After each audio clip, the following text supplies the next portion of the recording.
Welcome back. Another topic we're talking about with Jay Paul Gumm this morning. The Senate tried to erase the grocery tax bill, or the grocery tax at least, grocery sales tax. What's that been like? It has been one of the most frustrating battles I've taken on since I've been in the legislature. Very much like the battle we've had to get rid of to have the back to school sales tax holiday, which we got successful on 3 years ago. You run into a brick wall in the Oklahoma Municipal League. Absolutely cannot agree to get rid of the sales tax on groceries, because in Oklahoma, that's where cities get the greatest part of their budget is from their sales taxes. The problem is their concerns were just way off base. It's kind of like Chicken Little running around saying the sky is falling, because we put provisions in the bill that we had this last year that made cities and counties whole for any sales tax they would lose from getting rid of the sales tax on groceries. The state would reimburse them, just like we do on the back to school sales tax holiday.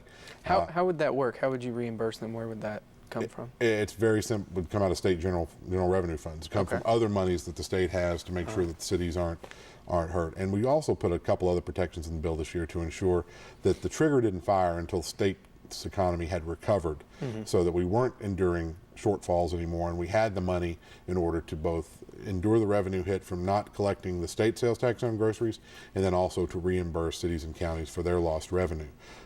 The big winner in this would have been families who would have more money in their pockets and more ability to spend money in local communities on the things they need. I think you would have ultimately seen a big boost to local retailers who would have more sales in their stores. And I think at the end of the day, when you added it all up, just like they have with the back to school sales tax holiday, you would see cities and counties collecting more sales tax revenue because people have more of their own economic strength in their pockets rather than in the treasury in Oklahoma City. Is it just people can't see the big picture, or in your mind? Or? The Oklahoma Municipal League has a real hard time seeing the big picture, especially on this issue. But we got farther with it this year than we ever have before. For the first time, a full repeal of the sales tax on groceries passed the Oklahoma State Senate, only to meet an untimely death when the Republican leadership in the Senate in the House of Representatives refused to give it a hearing. My motto on this one is never give in, never surrender, so I intend to be back next year and continuing to fight this battle. It's going to be just like the back to school sales tax holiday. It took a lot of years on even people before I got in office carrying that baton, and then several of us picked it up and finally were able to get it passed in 2007. This is a bill that I will never give up on, because I think it's fundamentally wrong to tax a necessity like food, one that hits the poorest Oklahomans much harder than it does those with greater wealth. It's just the most unfair tax in the books, and it's time for it to fall into history's trash can. Another topic, and I think this is really sad, but retailers who refuse to honor tax breaks for veterans.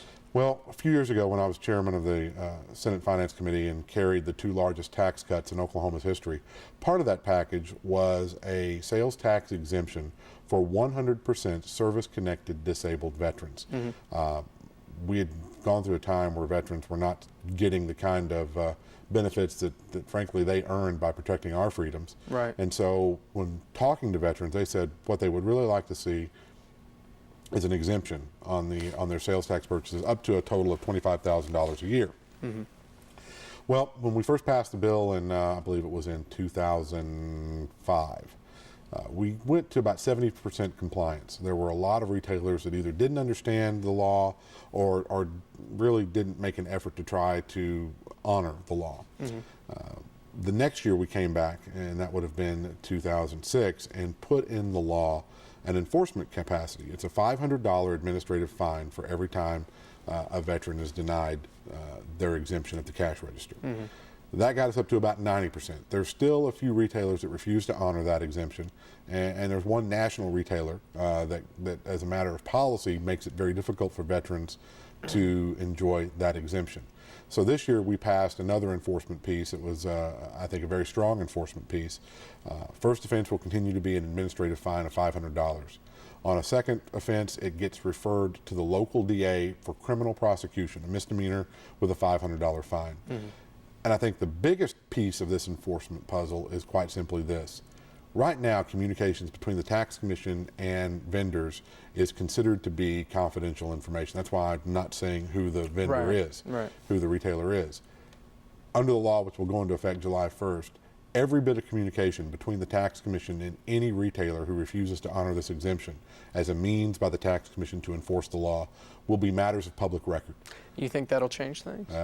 Sunshine is a tremendous disinfectant. Bad PR, yeah. And that kind of bad PR, and once veterans know, as a matter of fact, I've been getting emails across Facebook from a veteran begging me to tell him who that retailer is. Well, the tax commission's asked me not to do that until the law becomes effective, and then everybody will know.